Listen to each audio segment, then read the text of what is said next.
Bien, bien. El día de hoy vamos a terminar de ver la parte de servicios de tránsito aéreo. Posterior daremos un break y continuamos con la parte de telecomunicaciones. En cuestión de esta materia solamente nos quedan pendientes 5 diapositivas. La verdad es que es poca información. La vamos a revisar bastante rápido. Y más que nada porque ustedes están ya familiarizados con esta teoría. ¿Ok? Voy a avanzar a la diapositiva donde nos quedamos. Por favor, me confirman si ven la diapositiva de temas de separaciones. Sí, la veo. Sí, Cap. Sí. Bueno, este tema o este apartado. Yo no lo veo. Yo no la veo, disculpe. Mande. Yo tampoco, capitán. Sí. Ahí va de nuevo. Ya se ve. Listo. Gracias. Muy bien, de nada. En cuestión del tema de separaciones, vamos a referirnos hacia los diferentes criterios que existen para separar aeronaves. Sabemos que las aeronaves se pueden separar de manera vertical, controlando la diferente altitud, de manera longitudinal, controlando el parámetro de la velocidad, y de manera lateral, modificando o alterando el rumbo de cada una de las aeronaves. ¿Ok? Esos son los tres principales tipos de separación y va a tener diferentes tipos de criterios. ¿Ok?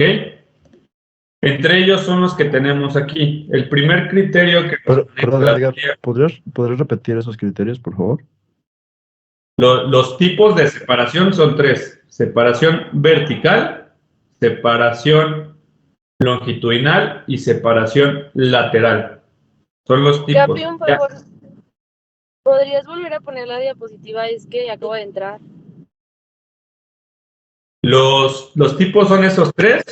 Los criterios son los que ahorita vamos a revisar. ¿Vale? Dijiste Separación vertical, longitudinal y lateral. altitud, separación vertical por altitud, separación longitudinal por velocidad y separación lateral por rumbo. Son los tres.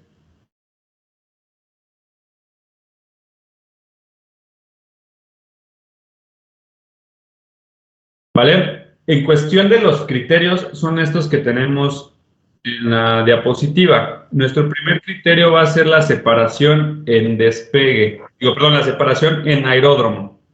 Ok, vamos a tener dos criterios respecto a la separación en aeródromo. Por un lado, el criterio de que no se debe de aterrizar o despegar cuando una aeronave se encuentra en pista o bien iniciando su viraje de desalojo. ¿Esto por qué? Porque ya vimos que entra un concepto llamado incursión de pista. Entonces, como tal, aquí la separación se maneja longitudinalmente, ¿verdad? Porque al no indicarte o al no autorizarte que tú despegues o que te muevas de tu calle de rodaje, pues no te están dando como tal la autorización de que apliques potencia, de que tengas una velocidad. Asimismo, para tú poder realizar un aterrizaje, necesitas una autorización mínima de 0.5 millas hacia la cabecera. Si no tienes autorización, independientemente de que no haya ninguna aeronave cerca, necesitas irte al aire nuevamente para que control de tránsito pueda llevar a cabo la separación correspondiente. ¿Ok? Por parte del despegue, vamos a tener separaciones de acuerdo a tiempos y ángulo de pistas divergentes y separación directamente por velocidad. ¿Ok? Primero hay que entender qué se refiere hacia una pista divergente. Divergente es cuando se cruzan entre ellas, que es el concepto que tenemos aquí abajo, o bien unas pistas paralelas. Las pistas paralelas deben de tener una separación mínima de 3.500 pies entre ellas y cualquier tipo de maniobra, hablando aterrizaje, despegue, se deben de separar al menos 1 minuto. En cuestión de el tiempo, nos va a manejar separación longitudinal. ¿Ok? Es decir, me espero un tiempo y ya conforme a la velocidad que tenga cada uno de ellos, pues se van a separar aún más, se van a encontrar en determinado punto, pero ya va a estar gestionado por parte del control de tránsito. En cuestión de las pistas divergentes, vamos a tener, cuando sean con un ángulo cercano a 15 grados, cuando tenga un ángulo de divergencia de 30 grados y cuando tenga un ángulo de 45 grados. Para el caso de una divergencia de 30 y 45 grados, va a ser igual 1 minuto de separación. Cuando tengan las pistas una divergencia de 15 grados, van a ser 2 minutos. Al encontrarse las pistas más cercanas, es más probable que alguna aeronave en determinado punto se encuentre con otra. Por eso es que manejamos un margen mayor de tiempo y por ende una separación longitudinal mayor. ¿Ok? ¿Puedes repetir eso, Edgar? Yo no entendí cómo pistas divergentes 30 grados, ¿hay cuánto tiempo? Digamos que tenemos una pista de este lado y otra pista por aquí. ¿Ok? Esta es una pista divergente porque se encuentran en un punto. Este ángulo sería el determinado, ya bien sea de 15 grados, de 45 o de 30. Cuando la separación de las pistas es de 30 o 45 grados, vamos a tener un tiempo de separación de 1 minuto entre maniobras. Si bien se realiza un aterrizaje o bien si se realiza un despegue. Cuando es más cercano entre ellas de 15 grados, es decir, que están más juntas, se maneja un tiempo de 2 minutos de separación, puesto que van a ir casi hacia el mismo rumbo. A eso se refiere. ¿Y queda claro? ¿Y qué significa que donde dice pistas divergentes simultáneas a los ejes de las pistas divergentes a los 30 grados? Que aquí tenemos considerado el eje y el ángulo formado entre la divergencia de los ejes es de 30 grados. Este sería de 30 grados. Sí, eso sí lo entiendo, pero eso de simultáneas a los ejes de la pista divergente a los 30 grados.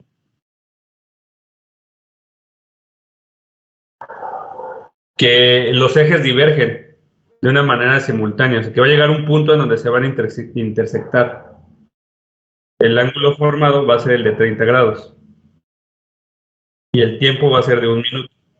Aquí como tal no lo anoto porque me refiero hacia la similitud de este escenario. No sé por qué se escribe aquí. Listo. Capi, buenas noches. Se refiere a que ambas pistas están activas, por eso son simultáneas y estamos aquí hablando de la diferencia de grados. Por eso la determinación de cuánto tiempo es de separación, 1 minuto o 2 minutos dependiendo del grado, pero es porque ambas son activas. Correcto. Gracias. Gracias. Gracias.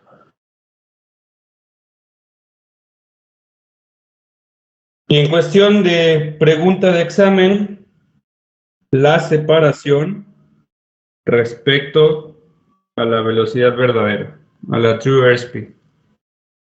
Vamos a tener una separación de cuando las aeronaves tienen una diferencia mayor a 40 nudos de 3 minutos y cuando tienen una separación entre 20 y 22 minutos, manejo 20 porque ese es el criterio que le gusta ocupar a SIAC, de 5 minutos. ¿Qué sucede? ¿Por qué si la separación es mayor necesitan menor cantidad de tiempo?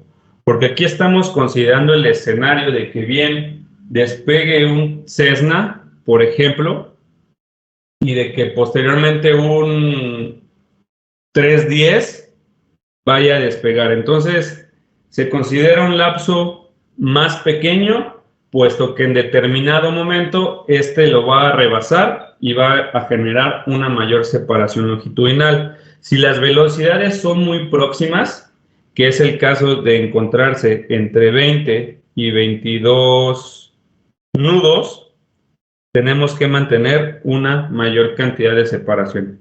¿Por qué? Porque aquí podemos involucrar que al ser velocidades muy similares, en un punto se pueden llegar a encontrar, considerando un viento de cola o alguna condición meteorológica que afecte a cualquiera de las dos aeronaves.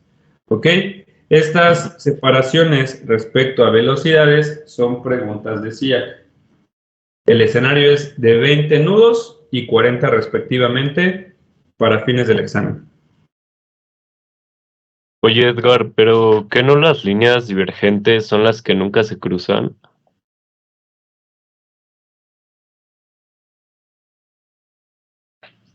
Correcto, pero se refiere hacia el rumbo que van a desalojar las pistas. Es decir, esta va a llegar a un punto hacia acá y esta va a diverger respecto a la pista. En esencia, las pistas se van a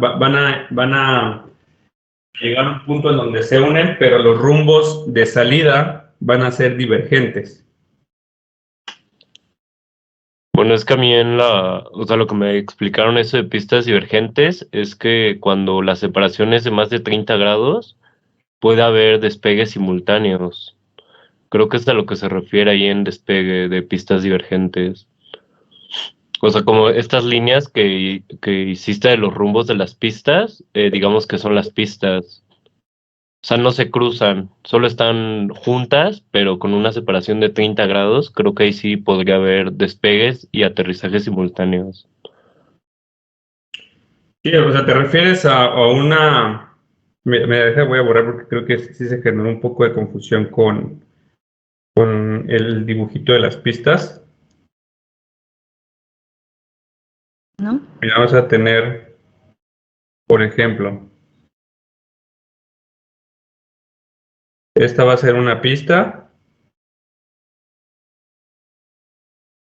y otra pista va a estar, hay que tener un grado alto de imaginación, ¿ok? Entonces esta va a ser otra pista. Como tal, no es que una se encuentre sobre otra o que maneje unas marcas lazo, por ejemplo, sino que el ángulo formado entre ellas va a ser la separación de las pistas y los rumbos pues van a ser de cierta manera divergentes. No sé si este dibujito quede un poquito más claro. Sí, tal vez el haberlas puestas como una X generaba confusión.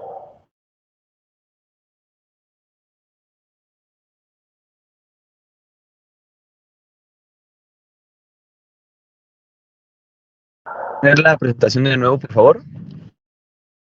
¿Mandé? ¿Puedes poner la presentación de nuevo, porfa, Edgar? Claro. No sé si con este dibujo queda un poquito más claro a qué punto quería llegar. El hecho de haberlos marcado como una X, como un tache, sí puede llegar a generar confusión. Oye, y si la diferencia de velocidades verdaderas es de 20, ¿cuál es la separación? 5 minutos. Lo marco porque el anexo 6, el anexo 6 en la información que nos manda también el mismo anexo 11, nos maneja una separación de 5 minutos para velocidades mayores a 22 nudos. Por eso, Pero ¿sí es de sí 20? ¿Mandé? Sí, pero si es de 20. Se considera igual para fines del examen. Ese es un escenario que maneja el examen. Como tal, si manejamos los valores y los interpolamos, sería alrededor de 4 minutos 48 segundos. Pero no te van a manejar ese escenario en el examen. Entonces, el concepto con el que tenemos que relacionarlo es como si lo manejáramos de 22, que serían 5 minutos. Entonces, ¿cómo es? ¿El examen va a venir de 20 o de 22? les va a aparecer el escenario de 20. El de 22 es el que me maneja la información que me maneja el anexo. O sea, si la diferencia de velocidades es de 40 a 0, son 5 minutos. Si es mayor de 40, son 3 minutos. Mayores a 40, 3 minutos. De 20 a 40, 5 minutos. Y de 0 a 20 va a depender de la aeronave de acuerdo a su peso, que es la de la turbulencia de estela que vemos ahorita. Ok. Que ya no es determinado como tal por tiempo, sino por separación en millas. Eso. Por peso y en separación en millas. Ok. Disculpa, Edgar, es que la aplicación me estuvo botando como varias veces y me tuve que meter en otro dispositivo y no, por más que estoy leyendo, no puedo entender a qué te refieres en esta presentación. De los dos, lo siento porque pues nada más los estoy atrasando, pero si me la podrías volver a explicar, porfis. Lo de la velocidad. Son las separaciones que vamos a tener respecto a aeronaves. Por un lado, vamos a tener 3 tipos de separación: longitudinal respecto a velocidades, lateral respecto a rumbos y verticales respecto a altitudes.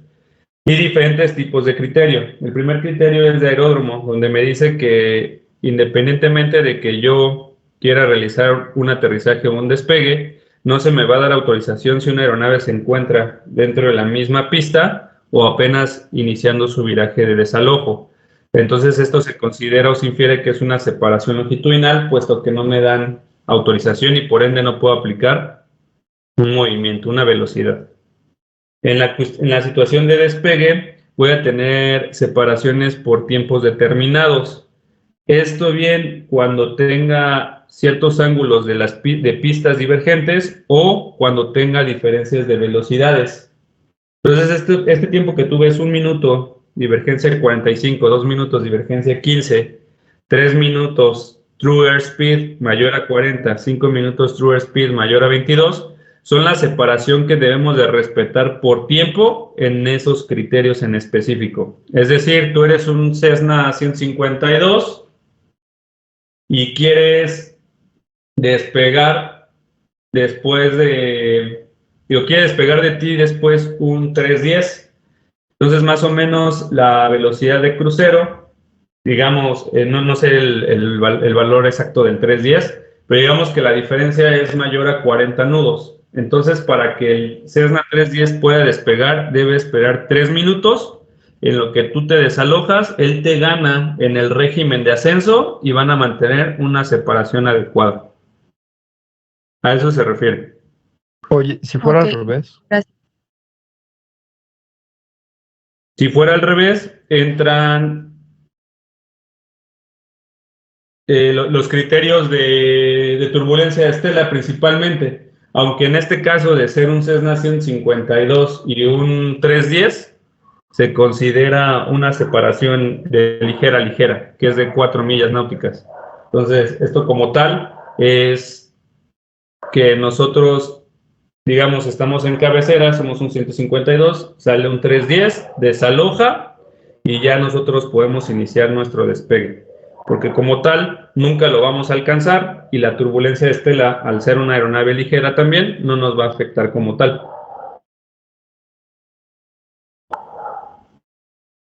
Ligero es 4 millas, entonces. Sí.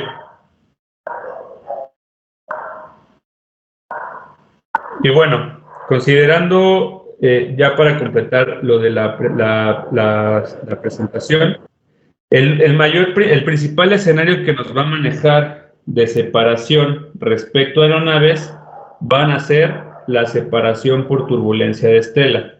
¿Ok? La separación de turbulencia de estela tomó importancia posterior al acontecimiento del 2009, si no mal recuerdo, donde hubo un accidente aquí en el Benito Juárez por la turbulencia generada de un 767. ¿Ok?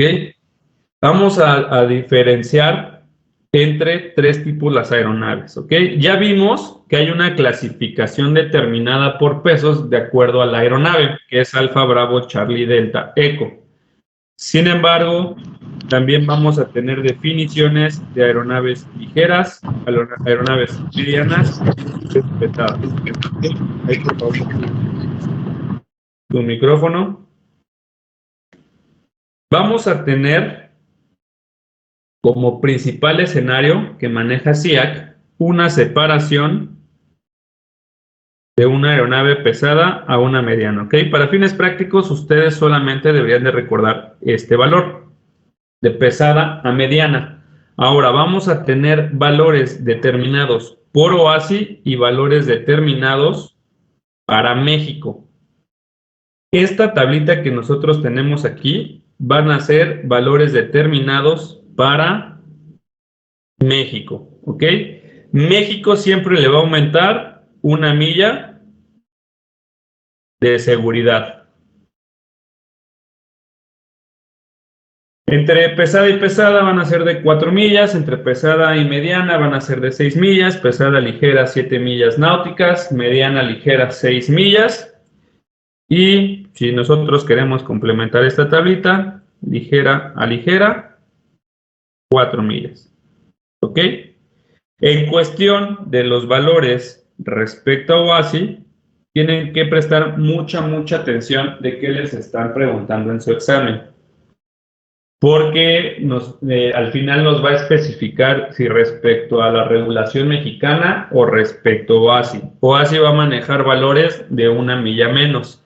Entonces, el escenario que maneja SEAC, ¿cuál sería la separación mínima de una aeronave pesada respecto a una ligera?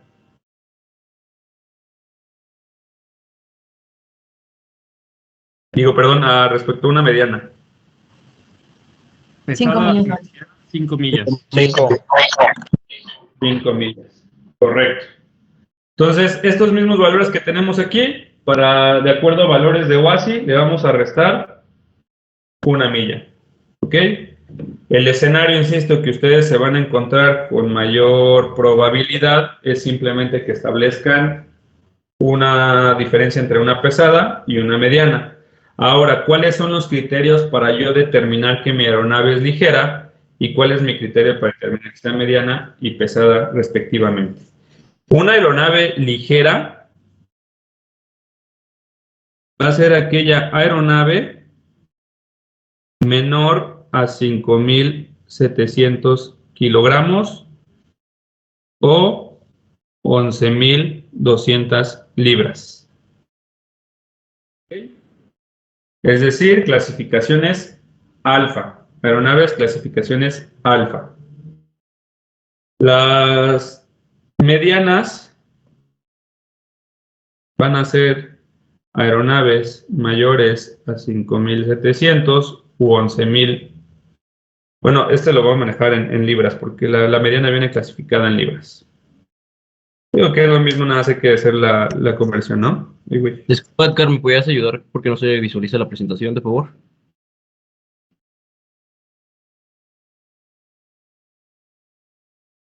Perdón, estás dando esos pesos referente a OASI, ¿verdad?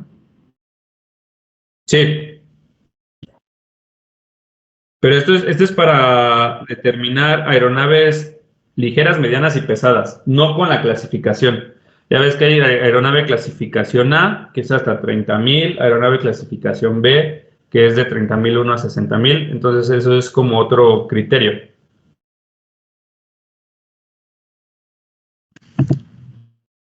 Hasta 150.000 libras. Y bueno, la aeronave pesada pues es mayor a 150.000 libras. ¿Ok? Entonces estos son los criterios que se determinan como su peso máximo de despegue. No es a 300.000 libras. Separación. ¿Mandé? Yo recuerdo que el curso pasado había dicho que era hasta 300.000 libras. Tal vez se están confundiendo con la parte de clasificaciones. La clasificación alfa es de 0 a 30.000, clasificación bravo de 30.001 a 60.000. Clasificación Charlie de 60.001 a 150.000, clasificación Delta de 150.001 a 300.000 y por encima de 300.000. Esta clasificación se determina de acuerdo a su velocidad de aproximación. Esto es de acuerdo a turbulencia de estela. Entonces, son conceptos diferentes. Aquí nada más determinamos ligera, mediana, pesada. En las otras son clasificaciones alfa, bravo, Charlie, delta, eco.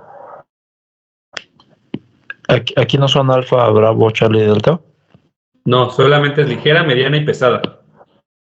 ¿Y la pesada es mayor a 150.000? Sí. ¿Estas clasificaciones son OASI o son México? La clasificación viene determinada por OASI. México nada más determina la distancia. ¿Por qué? Porque estas clasificaciones de peso, en su momento las de por velocidad de aproximación son a nivel mundial. Entonces no es como que puedas estar modificando de acuerdo a o regulando de acuerdo a cada nación, sino esto sí ya se maneja como un estándar.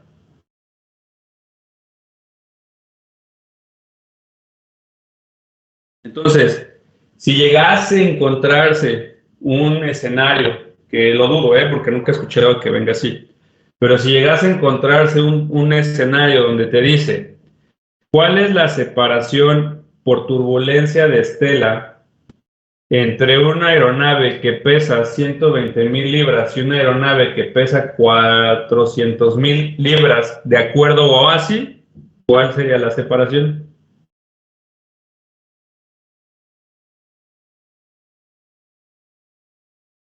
Cinco. ¿Qué valores dijiste de libras? ¿Cuál es la separación que debe de tener una aeronave que pesa 400.000 libras respecto a una aeronave que pesa 120.000 libras de acuerdo a OASI? 5 millas. De acuerdo a 5 millas. 5 millas, perfecto. Misma pregunta, de acuerdo a México, serían 6 millas. ¿Ok? Profe, y si no especifica si eso así o México, ¿cuál por default cuál agarramos? OASI. OASI completamente. Si no llegasen a especificar, pero en este tipo de preguntas, particularmente, sí especifican.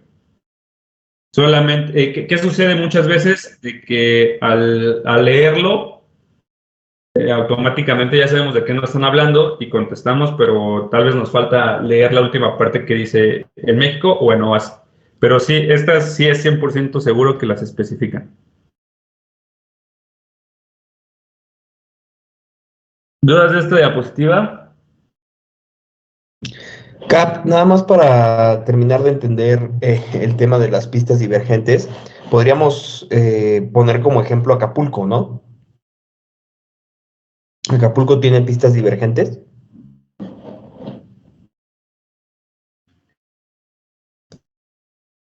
Respecto al... Sí, tendría pistas divergentes. Ah, ok. Gracias. La idea, porque también hay una regla que determina control de tránsito, de que cuando tú vas con rumbos divergentes debes de mantener una separación mínima de 15 millas. Entonces, por eso la maniobra de que tú, aunque despegue el costera, ¿no? Aunque despegue un Embraer por la 28 y se mantenga con rumbo de pista, porque así está la salida codificada, que normalmente es OVNI 2 Bravo, se desalojan hasta 12 millas para empezar el arco. Aunque ellos pasen, tú, para mantener ese criterio, que eso es una regla que les enseñan a los controladores aéreos, es que inmediatamente de que tú despegas, desalojes por la izquierda. Inmediatamente.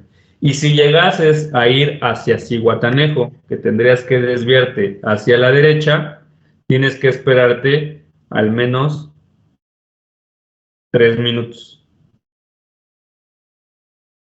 Ok. A diferencia de las velocidades. ¿Ok? Ese es el criterio. Estas preguntas son son muy apegadas a controladores, yo lo entiendo, pero llegan a ser los escenarios que se llegan a preguntar en el examen. Realmente solamente preguntan 3 tipos de escenarios, o al menos esto en los últimos 2 años. Uno es la separación por turbulencia de estela, que nada más es de una pesada a una mediana. La diferencia en cuestión de tiempo, de separación de tiempo por velocidad.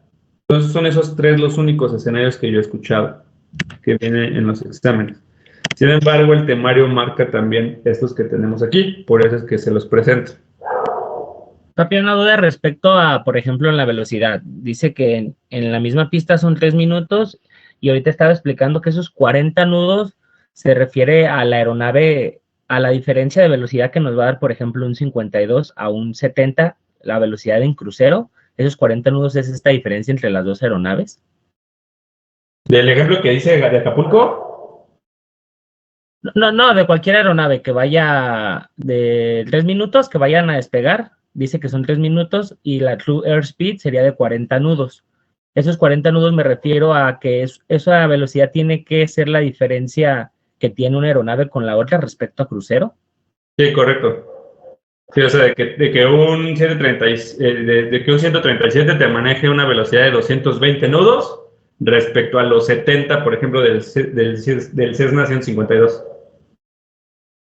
Aquí, por ejemplo, habría, vaya, demasiada, ¿no? Hasta más de 100 nudos de diferencia, entonces.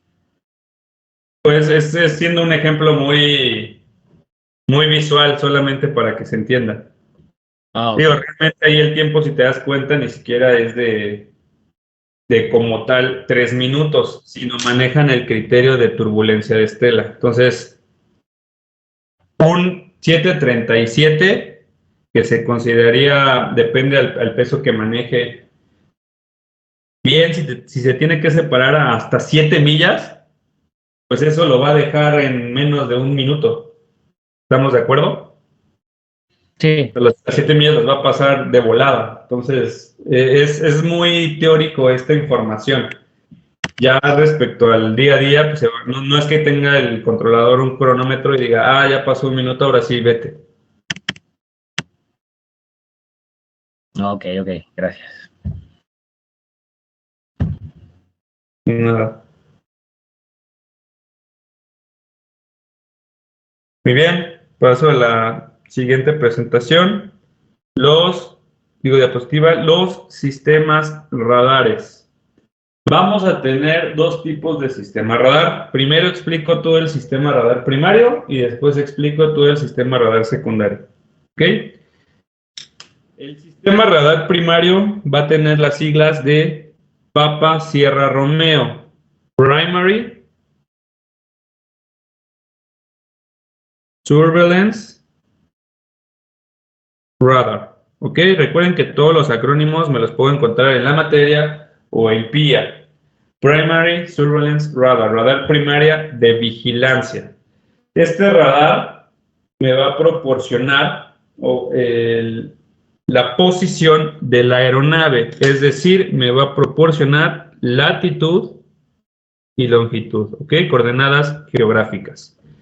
Va a funcionar y va a ser un servicio para vigilancia en ruta y aproximaciones, ¿ok? El sistema radar primario, ¿cómo funciona? Vamos a tener una antena, que es esta que tenemos aquí, la imagen es muy similar a una real, que va a tener una gran dimensión, va a manejar una longitud de onda muy pequeña, entonces la antena va a ser muy grande. Se va a mantener girando constantemente para ir radiando hacia toda la superficie. Va a mandar una señal de transmisión a cierta frecuencia, que normalmente son frecuencias HF, y al encontrarse con un cuerpo, con un ente sólido de una magnitud considerable, que en este caso sería un avión, en cuanto la señal encuentra el avión, esta se refleja y va a rebotar hacia la misma antena. El tiempo en el que tarde en mandarse la señal y en recibirse nos va a determinar la posición en la que se encuentra ese cuerpo, que en este caso sería la aeronave. ¿Ok? Con esta sabemos la ecuación básica de velocidad es velocidad igual a distancia sobre tiempo. Tenemos la velocidad que va a ser la de la luz respecto a la señal de propagación que tenga la antena. El tiempo va a ser el que va a tardar en regresar la señal y por ende vamos a determinar nuestra distancia. Con esto vamos a tener valores de latitud y valores de longitud. ¿Ok? Así funciona este sistema radar. Siempre va a estar girando. En cuanto encuentre algo sólido, regresa la señal y lo va a marcar como un punto, como un objeto existente. ¿Ok? El sistema radar primario tiene una característica que es, bueno, importantísima y que es pregunta de examen, que no requiere equipo a bordo. ¿Por qué? Porque el sistema siempre va a estar funcionando y cualquier objeto que determine, cualquier objeto que éste encuentre y refleje la señal, lo va a marcar. ¿Ok? El sistema radar primario en aviación ya casi no se utiliza más que para fines militares. Principalmente ahorita es hacia servicios marítimos, pero en su momento, bajo la historia de la aviación, el sistema radar primario se utiliza y es como un sistema backup que van a tener los servicios de control de tránsito. ¿Ok? ¿Qué es lo importante que debo atender para fines del examen? Primero, el acrónimo. Segundo, ¿qué me va a determinar? Latitud y longitud de mi aeronave. Y tercero, la característica de que no requiere ningún equipo a bordo. ¿Ok? ¿Dudas con el radar primario? No, Capi. Capi, una pregunta. ¿Este tipo de radar es el que utiliza igual la Fuerza Aérea en el SIVA, en el Sistema de Integral de Vigilancia Aérea? ¿Son los que traen a bordo, bueno, en los aviones, en los caza? No, utilizan más, o sea, sí, es un sistema de backup, o sea, toda la parte de la milicia, desde la FAM hasta allá hablando los SEALs o los Marines, tienen este sistema de backup, pero ahí normalmente ya utilizan sistemas GBAS, que son bajo GPS, porque el GPS te va a manejar dos bandas de frecuencia, una civil y una militar. La militar está encriptada y ellos tienen, digamos que acceso y manipulación de solamente esa banda. Entonces ahí interviene esta precisión y estos datos, donde su navegación va a ser por GBAS, pero en la banda militar, y además van a tener como backup este tipo de sistemas. Ah, ok. Gracias, Capi. De nada. ¿Alguna duda del sistema primario?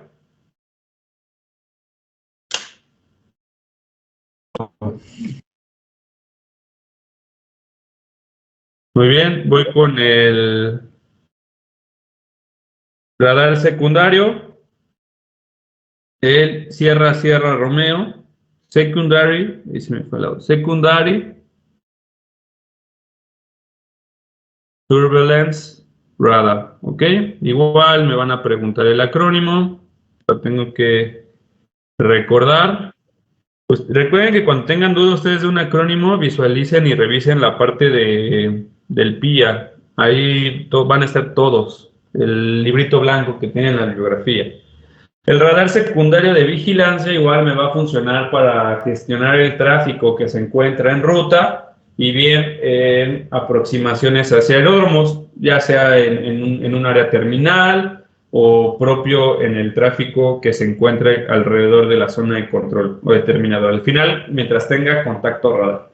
El radar secundario es el que se utiliza ahorita prácticamente en la aviación a nivel mundial. ¿Ok? La idea es irlo haciendo un poco más preciso, meterle ahí otro tipo de tecnología, pero es el que nos va a llevar a cabo en el ambiente de aviación, al menos en los próximos 10, 20 años.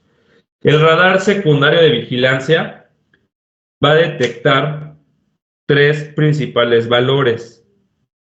me va a detectar la latitud, la longitud y mi altitud, seguido de mi ID de la aeronave. ¿Cuál es mi ID de la aeronave? Mi matrícula.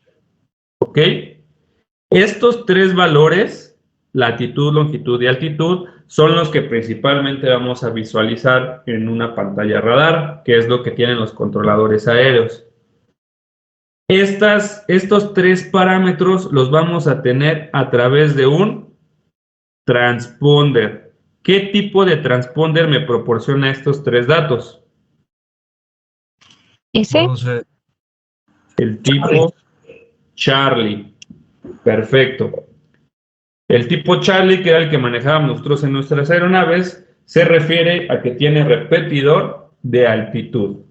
El tipo alfa, que es el básico, me va a manejar valores de latitud y longitud. El tipo Charlie me va a aumentar el valor de altitud. Entonces, a comparación yo del sistema primario, ahora le voy a agregar mi valor de altitud. Y con esto requiero forzosamente un equipo operativo a bordo que sea al menos tipo Charlie. ¿Ok? Entonces, ¿cuáles son las características? O el por qué ustedes necesitaban siempre que su transponder se viera identificado para tener este control. Los que alguna vez sufrieron de que su avión se dañó del transponder, les solicitaban regresar de manera inmediata porque no tenían ese control de dónde, en qué altitud ustedes estaban volando.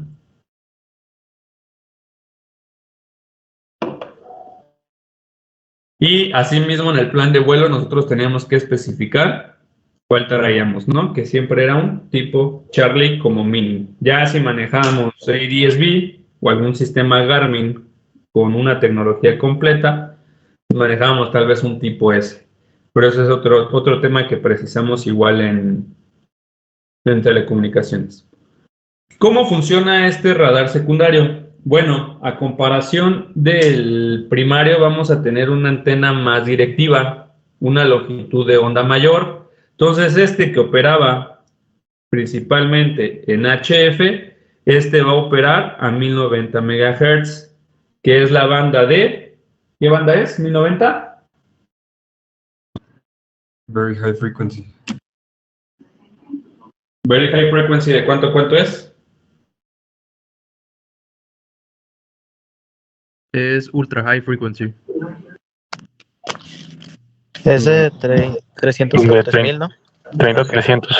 De 30 a 300. Correcto. Ese es VHF. Estamos en 1090. Entonces, ¿cuál sería? UHF. ¿Ok? Digo, igual esta pregunta para los que la escucharon y dijeron como de qué estamos hablando, eso lo vamos a precisar en una hora prácticamente, en la materia de telecomunicaciones. Estamos operando, este radar opera en una frecuencia, opera en frecuencias de UHF. Este ejemplo opera con la banda de 1030 y 1090 MHz respectivamente. Ok, es una interrogación ADS-B, igual vamos a hablar de eso. Tenemos una antena más pequeña en dimensión, más directiva. Su patrón de radiación va a ser más directivo. Va a estar girando igual constantemente y va a estar emitiendo una señal que se va a considerar una señal de entrada, una señal de interrogación a 1300 MHz. Cualquier objeto que tenga un equipo de decodificación, que es nuestro transponder, va a regresar una señal como respuesta. Esta señal la va a decodificar el sistema radar y me va a marcar los valores particulares, ¿ok? Valores de latitud, longitud y altitud.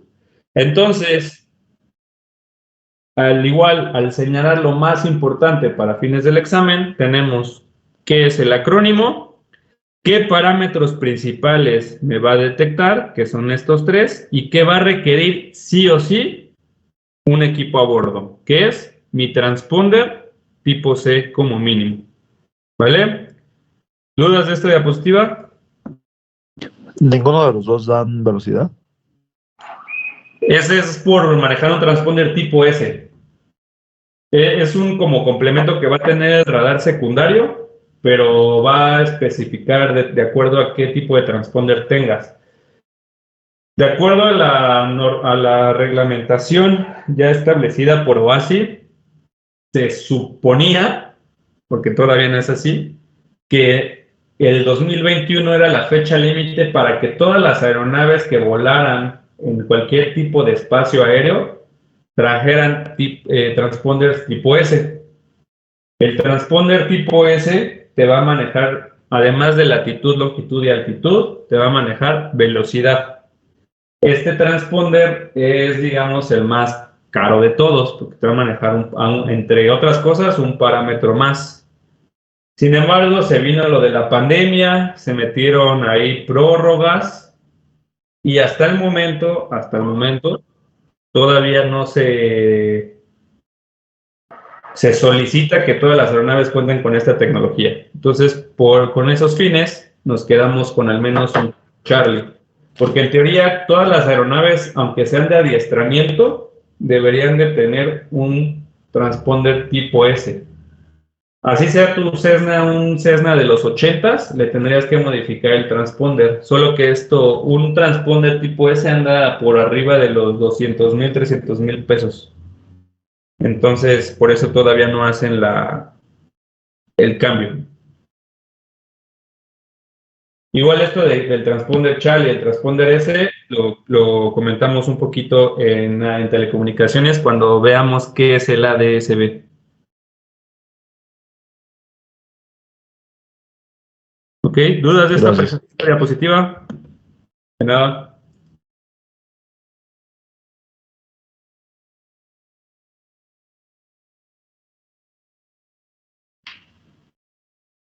¿No? Perfecto.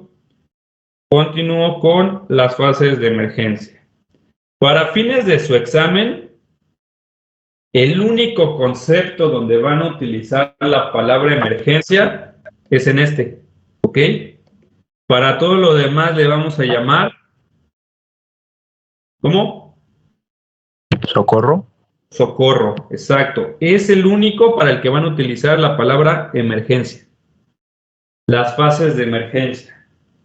¿Qué son las fases de emergencia? Son determinadas condiciones que nos va a llevar a cabo a poder bien pronosticar o anticiparse hacia una situación extrema de socorro o bien que la respuesta sea lo más inmediata posible.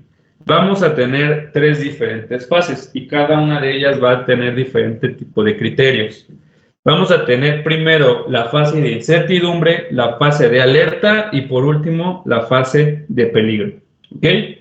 Para determinar de manera corta cada una de las fases, se va a manejar un concepto en específico para cada una de ellas.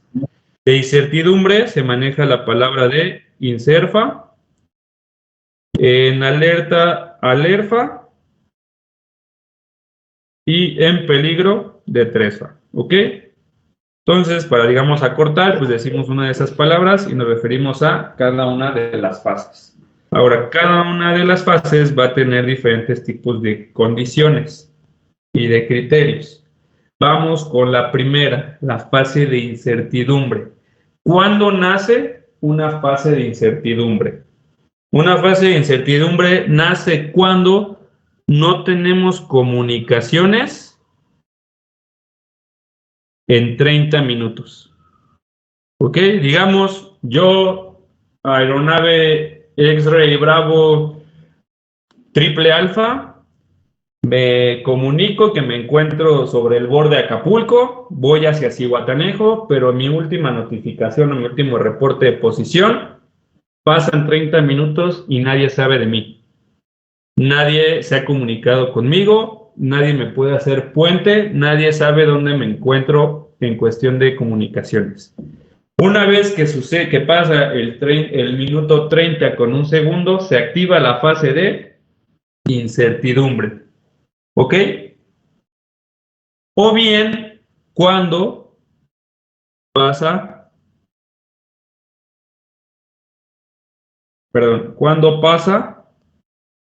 nuestro ETA. ¿Qué es nuestra ETA? Estimated time arrival. Muy bien, Estimated Time Arrival. Si nosotros dijimos que íbamos a llegar a las 19:50, hora local, hora México, y no llegamos y no hay comunicación con nosotros, automáticamente se activa la fase de insert. ¿Ok? Son esos ¿Inmediatamente? dos criterios. ¿Mande? ¿Inmediatamente? Si no te has comunicado, sí. O sea, el punto focal de la fase de incertidumbre es que no haya comunicación. Pero sí puede pasar que pasen más de 30 minutos sin que te reportes, ¿no? En condiciones de visuales o por instrumentos, no. Al menos aunque tú vayas a un espacio aéreo no controlado, tienes que hacer tu reporte de posición. O sea, al final es que tú establezcas una comunicación igual y no exactamente con los servicios, sino digamos que te encuentres en un espacio aéreo no controlado, sino con cualquier otra aeronave. Pero, por ejemplo, de contactarte en aproximación, no sé qué está saliendo, y te dicen, ok, contacte a 25 millas, y después, bueno, ya contacte a aproximación del aeropuerto donde vayas, y están lo suficientemente separados como para tardarte más de 30 minutos, ¿no?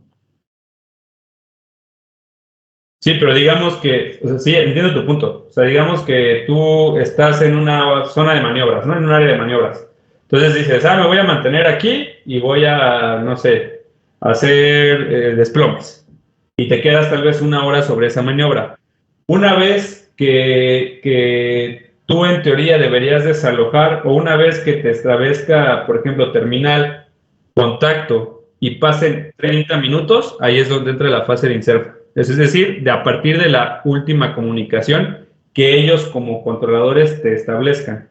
Entonces, en este caso, digamos que tú vas a decir que vas a permanecer en un área de maniobras, te mantienes ahí, ocurre, no sé, 1 hora, media hora, ellos también tienen tienen su control respecto al tiempo que marcas de ruta y te van a intentar comunicar, no sé, 1 vez, 3 veces. Si dentro de esas 3 veces no te comunicas, empiezan a considerar 30 minutos y ahora sí se activa la fase de insert. Si no es como de manera inmediata, de que te dejen de escuchar y empiecen a contar el tiempo. Perdón, Edgar, me sacó. ¿Me podrías poner la presentación otra vez, por favor? Claro, no sé si se entiende el concepto. O sea, es como, Sí. Gracias. si no hay comunicación a partir de que te tratan de contactar. Correcto. O sea, si ya pasó 1 hora sin que te comuniques y te hablan y no contestas y pasan otros 30 minutos, ahí ya empieza la fase Y ahí de se activa la fase, sí, ahí se activa la fase de incertidumbre. Ok. Y después de esos 30 ya pasa al ELFA, ¿cierto? Sí, correcto. O sea, bien sucede en estos 30 minutos, se activa la fase de inserfa y si coincide tal vez con el tiempo límite que tienes de autonomía, ahí se activa automáticamente la fase de alerta. Entonces, las activaciones de las fases como tal son a criterio de los controladores y de los cuerpos de búsqueda y salvamento, donde ya los lapsos son muy pequeños. No es como que digan, me voy a esperar otros 30 minutos a ver si me contesta, sino en la fase de incertidumbre se empieza a generar una duda, se empieza a generar una situación en donde te puede suceder algo y por eso es que se activa o que te pudo haber sucedido.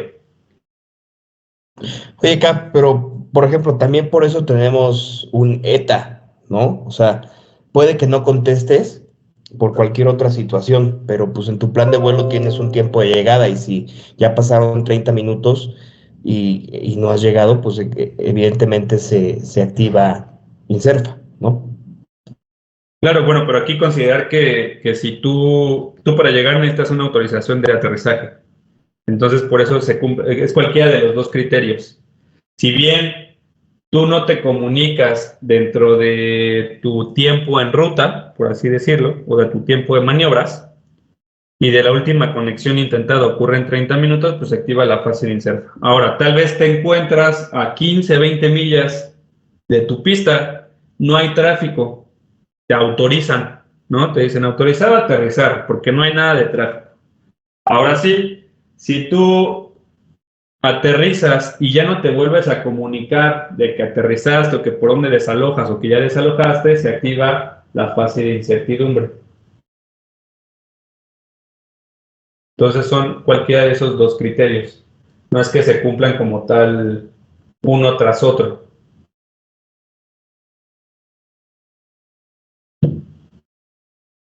La siguiente fase, la fase de incertidumbre, de acuerdo a la descripción que utiliza SIAC, las palabras claves van a ser aquella que genera duda, ¿ok? Que es lo que les comentaba.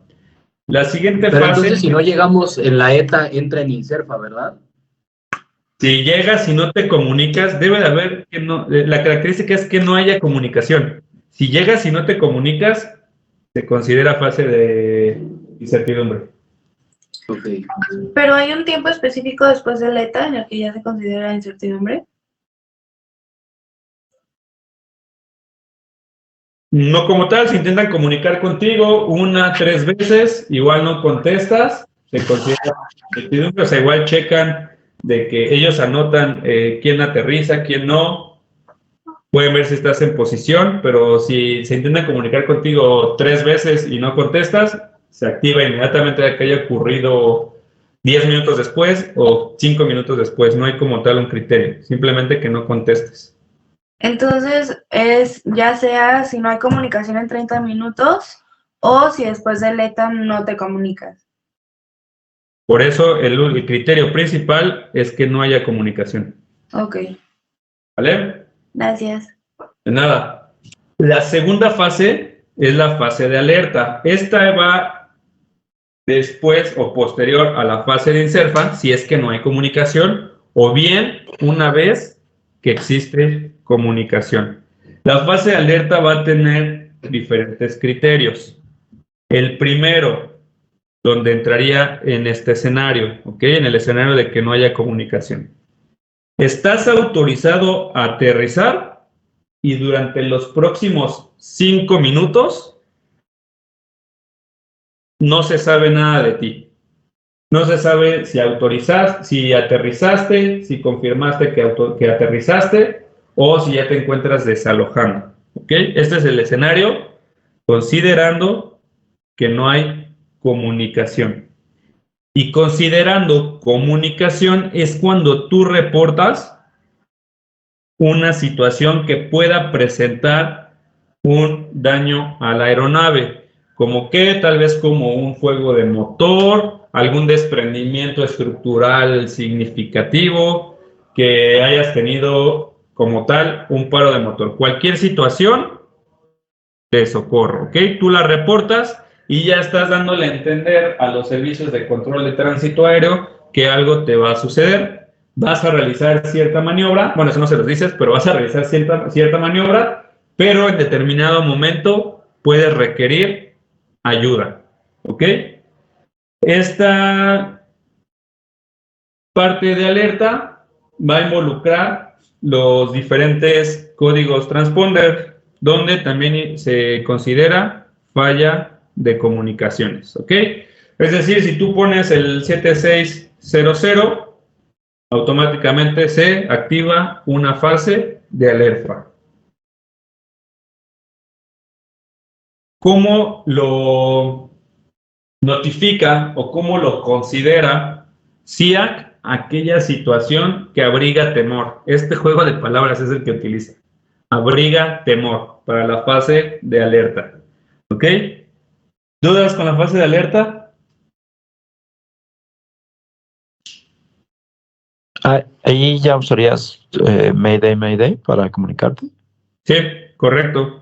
Ya lo reportas, oye, ¿sabes qué? Es algo tal vez un poquito más controlable, como decir, tengo fuego de motor, no sé, puede ser que el fuego de motor lo limites, lo apagues y puedas continuar con al menos una distancia mayor, o simplemente paro de motor. Tú ya le estás diciendo, hey, servicio de control de tránsito, yo ya tengo una situación que va a presentar un daño para mí, un daño para mi vuelo, para mi operación. Entonces, cualquier situación, ya ten a los cuerpos de búsqueda y salvamento listos para irme a buscar. Entonces, tú cuando estableces cualquier comunicado iniciando con la frase de Mayday, automáticamente se activa fase de alerta. ¿En PAN y en Security no aplica? El PAN sí, el Security no. El PAN es igual una de estas situaciones que pueda presentar un daño a tu aeronave, donde solamente le estás avisando, hey, tengo una situación, voy a requerir ayuda, entonces permanece listo por cualquier situación. O sea, PAN también podría entrar en alerta. Sí. Cap, un favor, ¿podrías repetir lo de alerta? No lo entendí muy bien. La fase de alerta o alerta va a ser aquella que va a ir inmediatamente después de la fase de incertidumbre, si es que no existe comunicación, o bien cuando nosotros establezcamos una comunicación que presente un daño significativo o un daño de nuestra aeronave o de nuestra operación de vuelo. Entonces, si nosotros llegásemos a establecer una comunicación de socorro o una situación de urgencia, le estamos diciendo a los servicios de control de tránsito, oye, me está sucediendo me está sucediendo esto en específico, voy a requerir que estés atento a si requiero alguna ayuda necesaria, inmediata o no inmediata. Esto cuando establecemos una comunicación. Cuando no existe comunicación es el criterio en donde yo estoy autorizado a aterrizar, que recuerden que las autorizaciones a aterrizaje se llevan a cabo por protocolo, por procedimiento, en las inmediaciones del aeropuerto en un radio de entre 5 y entre 0 y 5 millas, digo entre 0.5 y 5 millas, que tú estés autorizado a aterrizar, que pase ese tiempo considerable de acuerdo a la distancia donde te autorizaron y que no sepan nada de ti. Entonces, cualquiera de estos dos criterios, uno, sin comunicación posterior a tu autorización de aterrizaje, o dos, tú estableciendo una condición que vaya a presentar un daño hacia tu operación, se considera fase de alerta. Y aunque hayas aterrizado y desalojes y no te has comunicado, ellos te contemplan que están en alerta, ¿no?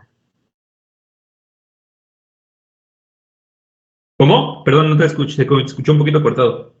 Si en dado caso de que hayas aterrizado y no notificaste que aterrizaste, ellos de todos modos no te contemplan, ¿no? O sea, no saben de ti y te activan la alerta. Bueno, ahí entran el intento o los tres probables,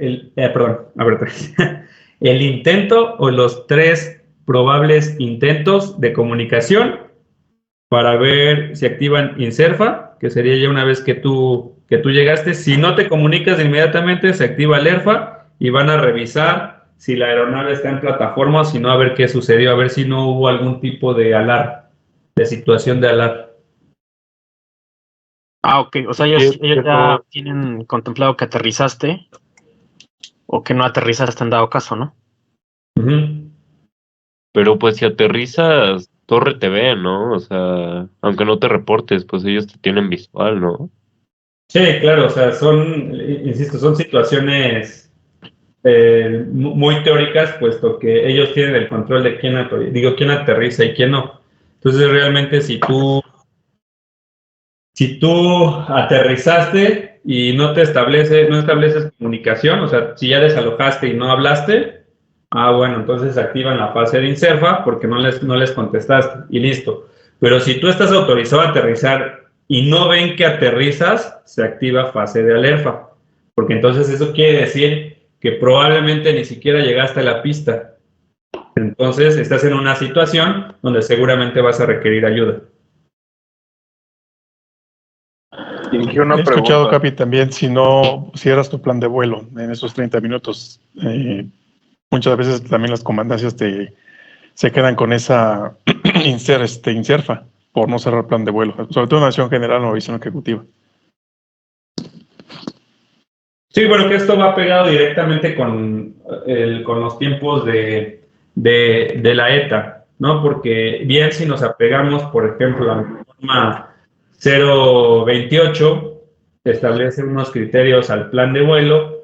Si nos apegamos a lo publicado por PIA, pues establece otros criterios. Digo que normalmente son 30 minutos después de la llegada. Pero la idea es de que si igual tú estableces una comunicación, pues automáticamente, entre comillas, queda cerrado tu plan. Y si no, la idea es de que ellos revisan a ver si la aeronave se encuentra en plataforma y ya ahí solamente te hacen un llamado de atención si es que no llegaste a comunicarte y si no llegaste a cerrar plan, ¿no? Pero esto aplica más que nada en aeródromos no controlados, ¿no? No, esto aplica en todos lados. O sea, lo del cierre ¿Del plan de vuelo? ¿Quieres? Ajá. Depende de la infraestructura. O sea, muchos, por ejemplo, en la mayoría, en lo que es Guadalajara, Acapulco, podría decir que hasta en Cuerna, bueno, no, yo tuve esta experiencia. Tú aterrizas, desalojas, te comunicas que desalojas, que vas a la posición a la plataforma general y digamos que ahí automáticamente queda como cerrado el plan de vuelo. Entonces no es necesario que tú vayas a comandancia y especifiques que se cierre. Entonces es una práctica que deberíamos de hacer, pero por practicidad las oficinas de comandancia nos ayudan. Ok. ¿Por ahí alguien tenía otra duda? Una pregunta. Sí, yo. ¿Sí? ¿Por qué sería el código transponder 7600 y no es 7700? No, se les comenté que cualquiera de los tres transponders, considerando también un 760, que sería una falla de comunicación. Pero son los tres, nada más que no los anoté, nada más se los dije. Y esos tres entran. O sea, los tres entran en.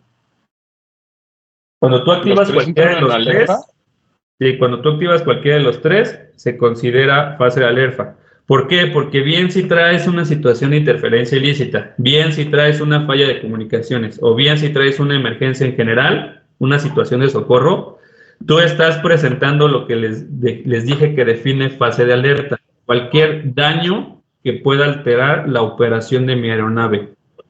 Entonces, si no andas con comunicaciones, puede presentar ahí una modificación o un probable daño de que no te puedas separar adecuadamente. Si traes interferencia ilícita, bueno, pues estás secuestrado, ¿no? Y si traes una emergencia como tal, pues la redundas con lo que tú dices, de que si traigo fuego en el motor, si traigo un daño estructural significativo. Si la emergencia es médica, ¿también entras en esa fase? ¿Cómo? Si la emergencia es médica, ya sea de alguno de los pilotos o algún pasajero o algo así, ¿también entras en alguna de esas fases? Bueno, cuando es de un piloto se considera como situación de socorro, cuando es de un pasajero se considera como situación de urgencia, y tú al requerir ayuda, que es otro de los criterios que le dije, tú al requerir ayuda, bien sea de los paramédicos o hasta, no sé, de la CEMEFO, si es que falleció un piloto, que normalmente cuando llega a suceder, o una persona ya está a punto de morir, sí se considera una fase de alerta. ¿Por qué? Porque tú en la fase de alerta le estás diciendo, servicio de control de tránsito, necesito que estés atento, voy a requerir probablemente de tu ayuda. Con el equipo de bomberos, con la Policía Federal, con paramédicos, con lo que sea. Entonces tú le estás dando a entender que debe de prestar atención a tu vuelo. A eso se refiere la fase de alerta. Entonces, si entendí bien, si es emergencia médica de tripulación de cabina, es Mayday, Mayday, y si es algún pasajero es Pan Pan? Eso va a depender, o sea, en teoría sí, va a depender de los procedimientos internos de cada aerolínea. Por ejemplo, en Estados Unidos yo he visto casos donde, digo, en videos y en exposiciones, en seminarios de seguridad, donde cuando fallecen se declaran en Mayday. Pero muy tranquilamente, así como Mayday, Mayday, hay un tripulante inoperativo o un tripulante inactivo, solicitamos aterrizar lo más pronto posible o solicitamos regresar al aeropuerto.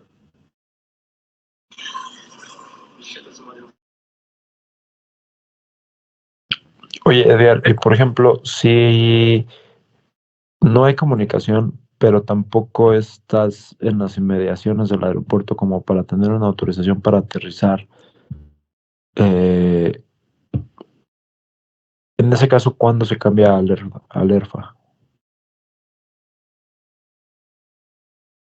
Cuando ocurren más de 30 minutos de tu última comunicación, insisto, no es como tal de que pasen 30 minutos y digan, pues me voy a esperar otros 30. O sea, puede ser que de acuerdo a los procedimientos de cada centro de control, principalmente de cada departamentos de comunicaciones, establezcan que bien, pasan 30 minutos de la última vez que te intentaron comunicar, que es la fase de incertidumbre, te dan tal vez 5 minutos más y se activa fase de alerta.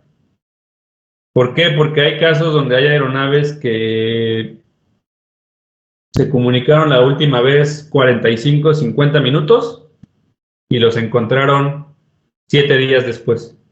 Entonces, los tiempos, no hay como tal una estandarización, ni la teoría nos marca un tiempo determinado entre una fase y otra, sino es el criterio propio primero de la situación, de la zona orográfica donde se encuentren y de los criterios de los servicios de control de tránsito.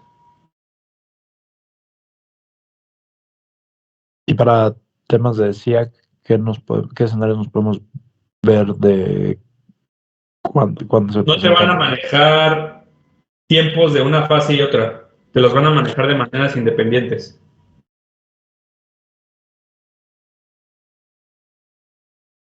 Por ejemplo, ¿cuál es uno de los criterios para la fase de incertidumbre? Inciso A, que pasen 5 minutos posterior a la autorización de aterrizaje. Inciso B, que no ocurra una comunicación dentro de los 30 minutos posterior a la última. Inciso C, que tengas un accidente o que tengas un aterrizaje forzoso. Así te va a venir. O situación, fase de emergencia, que es la que más viene, de fase de emergencia, donde se genera duda acerca de una situación de alguna aeronave. Estos los van a encontrar en ClassMaker. Los escenarios posibles están en ClassMaker, de cómo se definen estas situaciones. Ok, gracias. De nada. Por último, fase de peligro, que es de 3FA. La fase de peligro va a tener 2 consideraciones muy específicas. Una, cuando tenemos una situación de cero combustible, es decir, sobrepasamos qué parámetro que ponemos en plan de vuelo. ¿Autonomía? Mínimo. Sobrepasamos autonomía, correcto. Si no es... Tuvimos comunicación, no tuvimos comunicación, como sea, pero ya pasamos el tiempo de vuelo respecto a nuestra autonomía, quiere decir que se considera una situación de cero combustible y automáticamente entra la fase de 3FA. O bien, si se considera un probable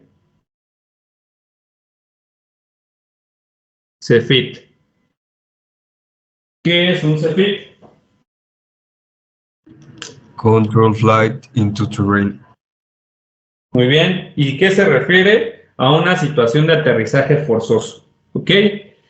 Bien, si yo reporté fuego en el motor y no recuperé el motor y me encontraba muy lejos de mi aeródromo, Cuando yo me reporté, se activó fase de alerta.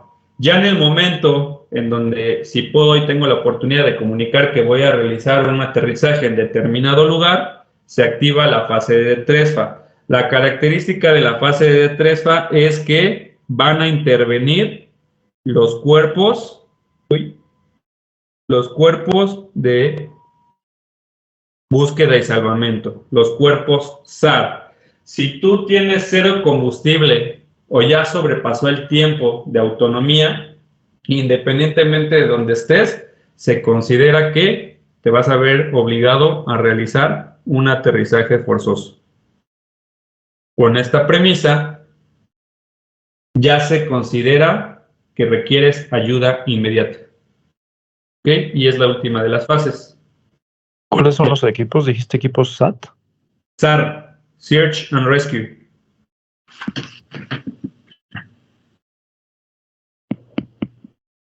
O en español, cuerpos de búsqueda y salvamento.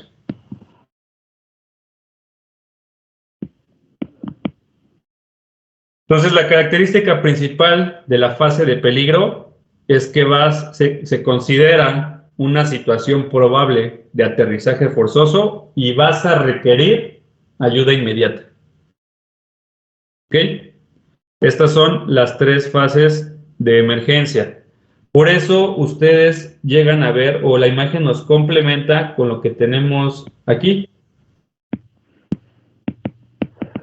Primero, una situación de loss of control in flight, es decir, una situación que va a modificar o que pueda alterar mi operación. Se activa fase de alerta si representa un daño. Y una vez que ya se considera una situación de accidente, se activa la fase de DETRESFA. ¿Ok? Es decir, un aterrizaje forzoso. ¿Vale? ¿Dudas de la diapositiva?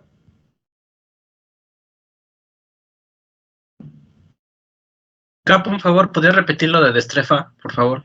Profe, tengo una pregunta.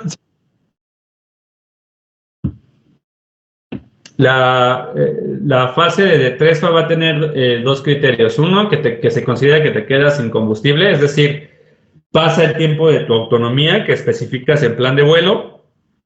Y la otra es que existe una alta probabilidad de un CFIT, es decir, de un aterrizaje forzoso.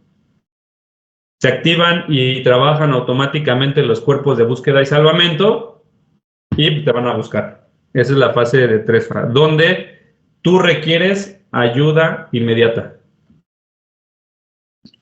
Ok, le agradezco, Capo, gracias. Nada. ¿Dudas de esta diapositiva? La voy a quitar porque creo que se manejaron la accesibilidad y creo que ven lo que estoy diciendo en subtítulos, ¿no? Sí, está chido. Sí, están chidos. Doblado al español. Entonces, ¿dudas con esta diapositiva para quitarla y volverla a poner? Solamente que borraría lo que ya sé. Había comentado, Inge, nada más que nos podíamos encontrar en el examen una pregunta de que a cuándo se refiere con emergencia.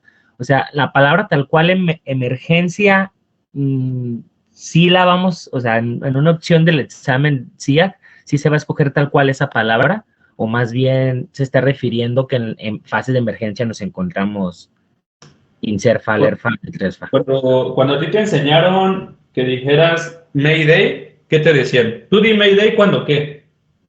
Esta es en emergencia. Cuando tengas situaciones de emergencia, ¿no? Correcto. Pero, oye, tú emites la señal de SOS cuando qué. Cuando tienes una situación de emergencia. De acuerdo a OASI y al examen, que está pegado a OASI, y eso desde toda la vida, esas situaciones no se definen como emergencia, sino se definen como socorro. Entonces, si te dicen, situaciones donde vas a ocupar la llamada radiotelefónica, Mayday, Mayday, Mayday. Inciso A, emergencia. Inciso B, socorro. Inciso C, urgencia. Si tú contestas emergencia, te la va a marcar como mala, te vas a equivocar. Todo lo que nosotros conocíamos como emergencia, le vamos a llamar socorro, porque así viene establecido. El único concepto donde vas a utilizar la palabra de emergencia es cuando te estés refiriendo hacia estas fases. De ahí en fuera no vas a contestar nada con la palabra emergencia porque te vas a equivocar. Vas a contestar socorro. Ok, muy bien. Gracias. ¿Sí? De nada. Les quité la presentación y ahorita la pongo. Muy bien, vamos con la última diapositiva de servicios de tránsito aéreo. Tenemos del lado izquierdo categoría de mensajes, del lado derecho señalamientos respecto a pistola de luz en un tránsito próximo al aeródromo y señalamiento de luz respecto a los faros de acuerdo a el aeródromo que nos encontremos. Ok, vamos a ver primero el lado izquierdo de la categoría de mensajes. Las categorías de mensajes se refieren a cualquier... resetearla? No tengo... ¿Dónde? ¿Perdón? ¿Alguien comentó algo? ¿No? No se veía, pero ya, muchas gracias. Ah, vale. De nada. Las categorías de mensajes se va a referir a cualquier comunicación establecida mediante el uso de la voz, mediante el uso de señales o bien mediante el uso de texto, en este caso si nuestra nave tiene ACARS, ¿ok? Esta imagen es un fragmento del anexo, del volumen 2 del anexo 10, y nos va a determinar la prioridad y la jerarquización que hay por mensajes, ¿ok? Esta información ya está actualizada. Antes teníamos una información donde en el 4 nos manejaba unos mensajes llamados de radiogrametría y el número 5 eran meteorológicos, que seguramente eso se los enseñaron en su escuela. Una pregunta muy random que decía, ¿cuál es el orden de prioridad 5? Y eran mensajes meteorológicos, que igual y no sabían bien de dónde nacían ni nada, pero se refiere a la jerarquización por prioridad de acuerdo al diferente tipo de comunicación o mensaje que queramos establecer. Prioridad 1 van a ser los mensajes de socorro. A nosotros nos enseñaron emergencia. Insisto, no vayan a contestar eso. Es socorro. Número 2, mensajes de urgencia. Número 3, mensajes relativos a seguridad de vuelo. Pregunta de CIAC, ¿qué orden de prioridad tienen los mensajes meteorológicos? Ya está actualizado. Ustedes van a contestar número 4. ¿A qué me refiero que estén actualizados? Hay unos manuales que ya les había comentado que están en máquina de escribir, que son de los años 70. Si ustedes revisan esta bibliografía, yo por eso no se las comparto, ya no se las comparto, antes sí se las compartí, ahorita ya no, porque ya está actualizado el examen. Si ustedes revisaban esta bibliografía, se daban cuenta que el orden de prioridad 5 era de los meteorológicos, ahorita ya está actualizado, y es la prioridad número 4. En los Número 5. viene 5, ¿no, Edgar? ¿Mandé? En los cuestionarios viene 5. Vienen las dos preguntas. Esto con la necesidad de que me digan, oye, Edgar, ¿qué onda con esta? Por si no toma la clase. Por eso no las cambio. Entonces, bueno, pueden venir entonces las dos. Sí, pero es muy probable que se encuentren esta. O sea, el 90% de la probabilidad es que se encuentren la de 4 nada más. Ok, gracias. ¿Vale? El número 5, regularidad de vuelo. Número 6, información aeronáutica. 7, aeronáuticos administrativos. 8, mensajes de servicio. ¿Ok? ¿Qué nos va a interesar a nosotros? Determinar para fines de servicios de tránsito aéreo simplemente la prioridad. Aquí tenemos un indicador que también nos tenemos que aprender. Esto porque bien nos vamos a encontrar este tipo de preguntas en la parte de telecomunicaciones. En la clase de ayer les comenté a algunos que cuál era el indicador de prioridad de los mensajes de socorro. Y me contestaron sierra, ¿ok? Que son estos que tenemos aquí. ¿A qué se refiere esto, estos indicadores de prioridad, cómo se utilizan? El ACARS es un sistema que van a traer todas las aeronaves comerciales y que bien nosotros podemos utilizar como un tipo WhatsApp del avión, de una comunicación del avión con nuestro centro de control. Si nosotros queremos establecer una comunicación en específico con ellos, relativo a cualquiera de estas categorías de mensaje, iniciamos con estos valores. ¿Ok? El ACARS se paga de acuerdo a los datos que tú utilices y por ende la idea es ahorrarse la mayor cantidad de bytes posibles. Entonces, digamos que si yo quiero mencionar alguna situación de algún mensaje meteorológico, pues en vez de poner mensaje meteorológico, nubes al noroeste a una altitud de 10,000 millas, pues pongo Golfo, no sé, tal vez CB FL10, ¿no? Con eso yo reduzco el uso de mis datos, le ahorro dinero a mi empresa y manejo una comunicación sencilla y entendible y corta. ¿Vale? A eso se refiere. Categoría de mensajes para fines de servicio de tránsito aéreo.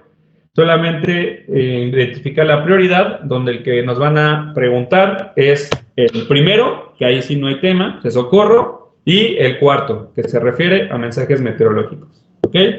¿Dudas de esta parte? ¿Cuál es la sigla de ACARS? O sea, tú colocarías, en caso de querer decir algo...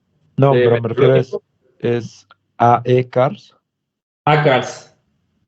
Ahorita igual lo vemos en telecomunicaciones. ¿Qué es ACARS? ¿Qué frecuencia opera? ¿Y cómo funciona?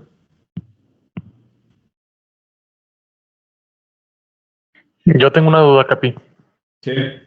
¿Tiene algún significado las letras de las categorías del mensaje? O sea, sierra, delta, como para darle un poquito más de relación.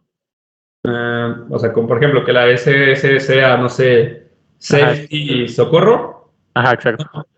No, es solamente una clasificación para darles prioridad. No tiene como tal un significado, o sea, no es un acrónimo. Ok. Son siglas. Va, gracias. De nada. Muy bien, por último, señales de luz.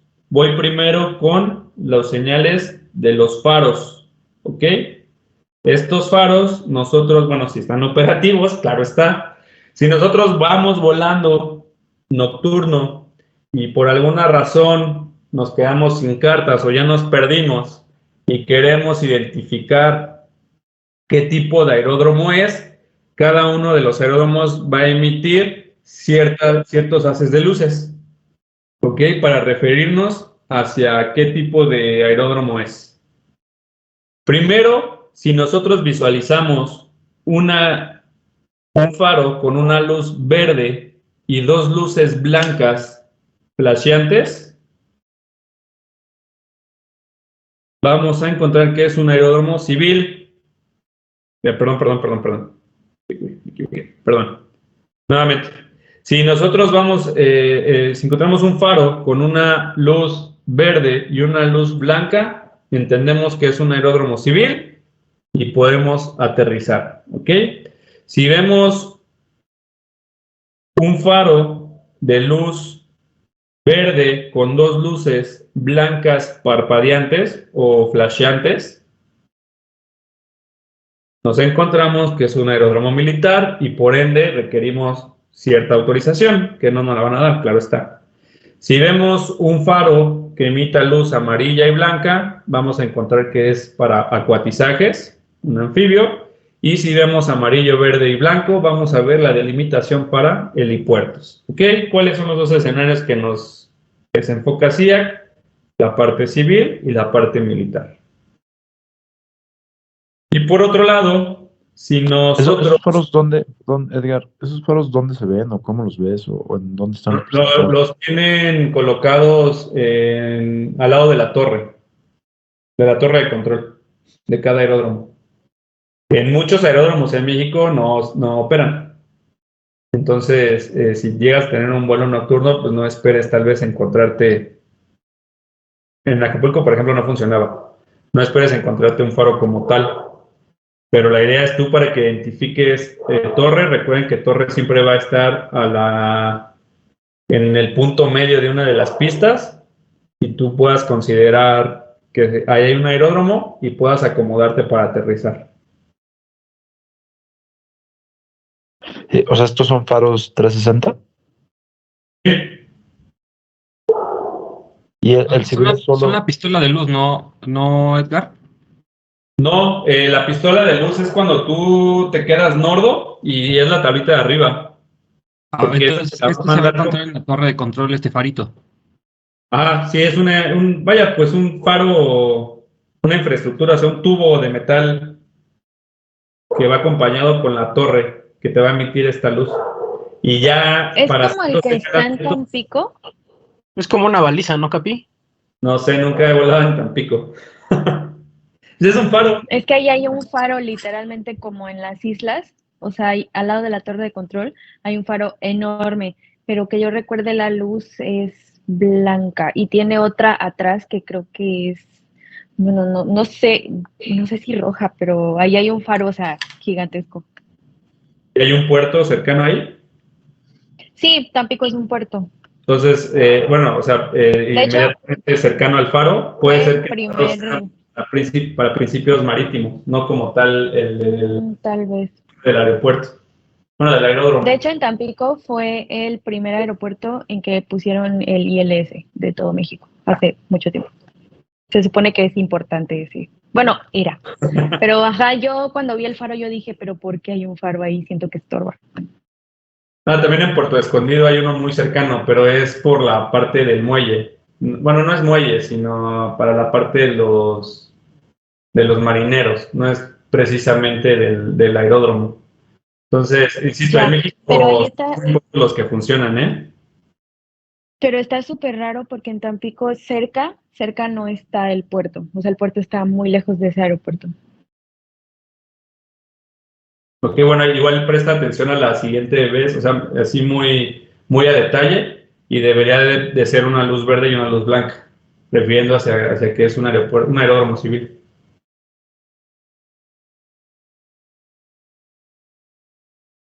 En cuestión de la pistola de luz es la que se usa para estas situaciones, que es la que tengo aquí arriba. Digamos que te quedas nordo, que es cuando se debe de ocupar.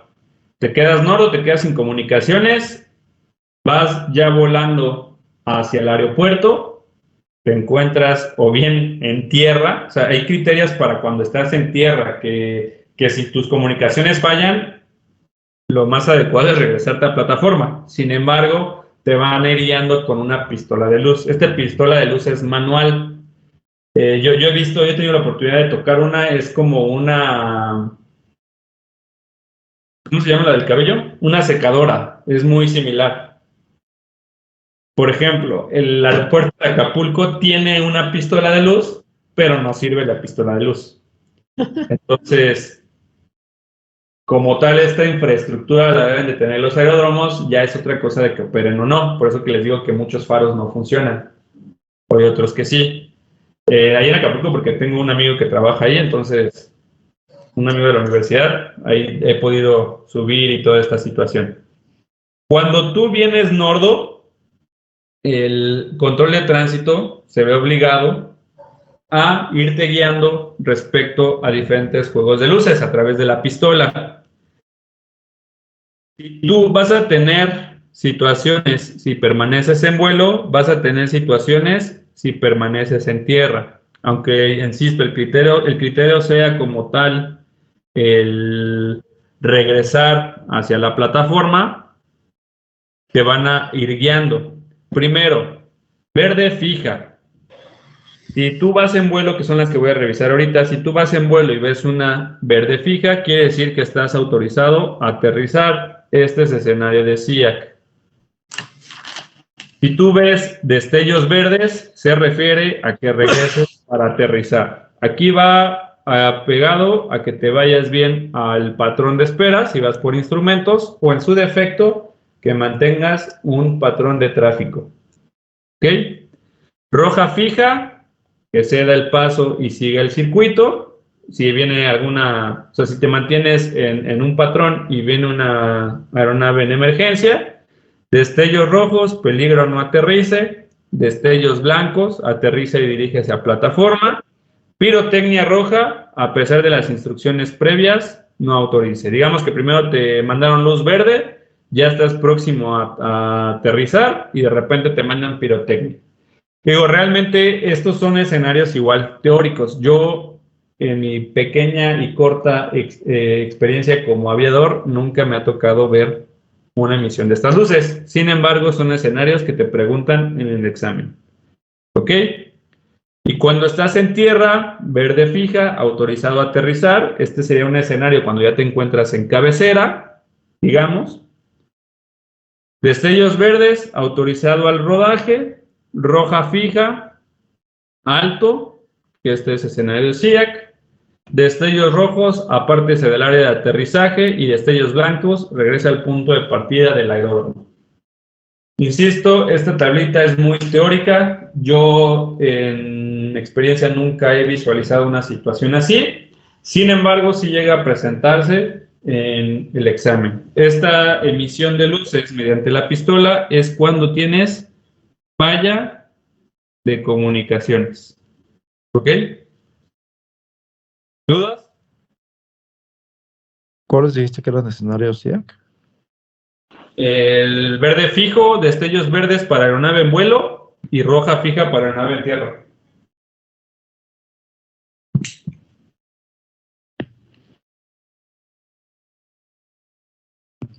Verde fijo, destellos verdes y rojo fija.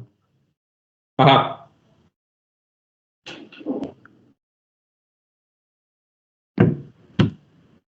Pero verde fijo y destellos verdes es para en vuelo, ¿verdad? En vuelo, sí. Ok. Estas dos, las dos primeras, en vuelo. La roja solamente en aeronave en tierra.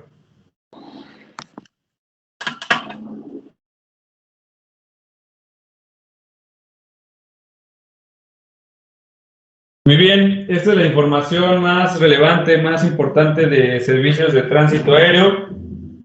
Se va a complementar mucho con la parte de operaciones. Ahí es donde vamos a revisar un poco más de teoría. A mi criterio un poco más apegado hacia el performance del avión, pero bien, podemos encontrar ambos escenarios formulados en el examen dentro de la materia de STA o dentro de la materia de operaciones. ¿Ok? Esto, por favor, practíquenlo durante los cuestionarios. Recuerden que una vez que todos empiecen a tener fecha, yo sé que sí, hay que estar dado, yo lo entiendo. Yo sé que muchos ya están desesperados. Aquí también les pido, para el resto de la carrera, paciencia, ¿ok? Porque los procesos en todos lados son tardadísimos.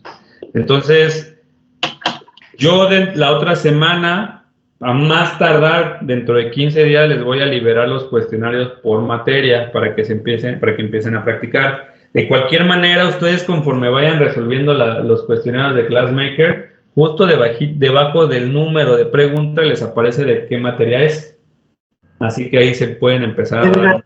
¿Esos nuevos cuestionarios va a ser básicamente la misma información, solo separado por materia?